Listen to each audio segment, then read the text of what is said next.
I wanted to provide some examples and show what it looks like to use the cash flow portion of this workbook on a regular basis. So we talked in the last video about some of the options for tracking cash flow. First would be manually, by manually entering them directly in the transaction tab. The second would be Tiller, which will pull it into the transaction tab by linking it to your bank accounts, and some other options, including YNAB, Mint, and basically whatever else you're currently using for your budget, and how to copy and paste those from an export into this workbook.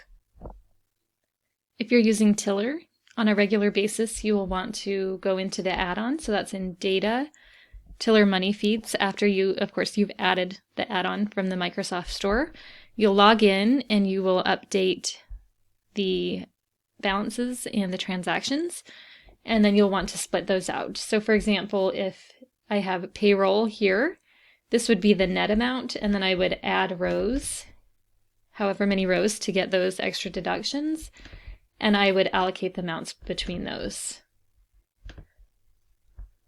to get this this set of categories. So if I look at the net here, I can see the sum is $3,739, and then this is the detail of how that's all broken out. If this is the end of the month, then I would go to the annual cash flow. This is the same for Tiller or tracking manually. I would go where it says estimate, and now it's actual data, so I could switch that to actual. You'll see some of these numbers will change a little bit here. I don't have a full month in this example, but you can see that those numbers are now pulling from the transaction tab rather than the annual budget tab like they had been previously. And then you see there's still a full year worth of data here. I have a separate video showing some of the details of Tiller, both here like I'm showing in Excel, and some other really cool features that actually make splitting transactions and automatically categorizing income and expense items. So you can look for that for a few more details about Tiller. If you use YNAB, I want to show you how to run the report that you'll need to import into your workbook. So here is a YNAB budget. You can see I didn't enter all the details of this example, but if you go to Reports in yours, go to Income via Expense, and then click on the month that you want to see. So in this case, it's January, and just so you know, you'll have to click January 2 times here, and then you're going to click Export, and then you can export that. That will give you a CSV file that looks just like this. So if we take a look at this, we can see all of these category items, even the subcategories separately. You don't have to just copy the subcategories. You can copy this whole thing.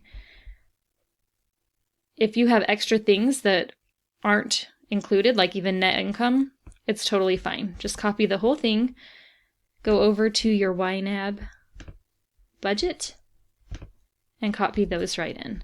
As long as those exactly match the line items on this budget, so if you go to the budget categories, you will be fine. So that's something that you're going to want to set up. Okay, and then if we go back to transactions, one other step is you'll want to put any date in January for each one of these. You can't do it once, you have to have that date. That's how the workbook works to pull that in.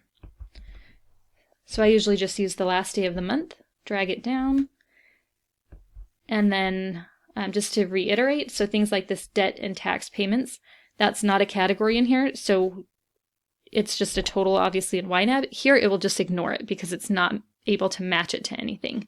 So you don't have to go through and do all that extra work of getting rid of those heading items. Once you have all this information in, you can go to the annual cash flow tab, and again you can just mark this as actual data. And then you'll see these numbers are reflected with that additional information that we have there. If you are using YNAB, I wanted to provide a really quick tip on setting this up. So this is just a brand new YNAB budget. These are all the default categories. You can just click on the headings and delete. It'll take you maybe 10-15 seconds to get rid of all of these things. And then what I suggest is starting actually at the bottom of the categories. So if you look at the spreadsheet, go to the budget categories, and you start here at your bottom category list. So the first category would be holiday and non-recurring expenses. So you're going to want to copy and paste these directly as we had talked about earlier. So the first category group would be this holiday and non-recurring, and then we're going to go to the bottom category here. This is just the way YNAB does it, is they start at the bottom. So if you do too, it just saves you some extra clicking around. I know this is kind of a pain to get this set up, so I just want to provide this little tip on making it as efficient as possible. So let me show you also the next major category, and you can see that they're going to add it right above here. So the next one is miscellaneous category group. And then you'll see once you continue to add, it's going to add them on top. So when I start with the miscellaneous, then I'm going to go to other miscellaneous expense, and I'm going to keep going on all of those after, of course, I've adjusted the budget categories in the workbook, because I always want to make them match. Okay, let's look at Mint. So as I mentioned, I don't really use Mint. I have one credit card linked just to be able to show you this. But if you log into your Mint account and you click on Trends, you'll see that it has this spending by category. That's the default here, it looks like. You'll want to pick which month. Here I'm just going to look at December because I don't have anything for January. Since it's January 1st, I haven't really spent very much on the specific card, I guess. If you scroll down, you can click on this Export to CSV file. That will directly download that CSV file. I have an example of what that will look like here. So what you'll do is you'll just copy all these categories, then go back to your workbook, and I've got them pasted in here. And then you can go and do the same with your spending and put those into the amounts. And then you'll need to map all of these categories. So gross salaries and wages, you'll need to add some lines here and break all those out. So this, of course, would be the two people together. So all of paychecks would be in here. You can adjust your Mint categories to make it a little bit easier and just set it up a little bit. Unfortunately, on Mint, you can't add the long categories that I have and in as much detail. You'll want to make sure you put the date.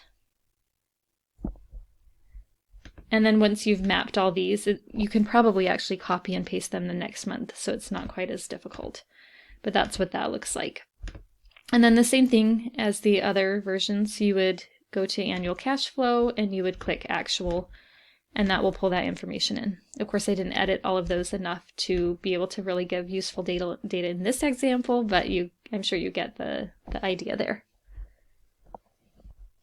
If you'd like to look at kind of a snapshot of your month, you can go to this monthly summary tab. It shows just a brief summary of your actual income and your expenses for the month.